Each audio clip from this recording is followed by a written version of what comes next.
Well, joining me now is a former tennis star, Wimbledon commentator, Andrew Castle. Andrew, you must be exhausted.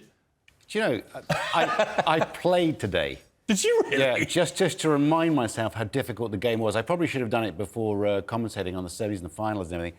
It's a really hard game. It is a hard game. It's a really hard game. My hamstring is now screaming at me. I was playing at my local club with a bloke that I would normally beat fairly handily, but it was tough today.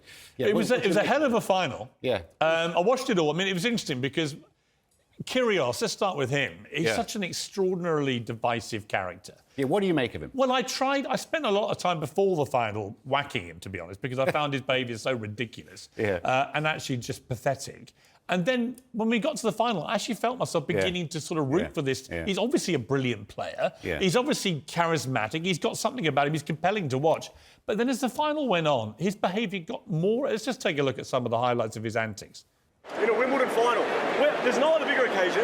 You didn't believe me, and then she did it again, and it nearly cost me the game. She's drunk out of her mind in the first row, speaking to me in the middle of the game. I know exactly which one it is.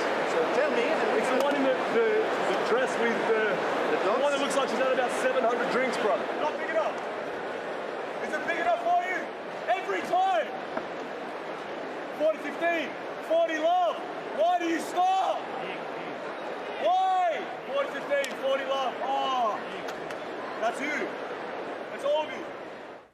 Now, just to be clear, he is shouting all that at his girlfriend, his sister, his dad, and his manager. Well, he was shouting that to Renaud Liechtenstein, who's actually from France, not Liechtenstein, who was the umpire in the chair. Right. There was a woman across... Yeah, but most of that stuff was aimed at his family.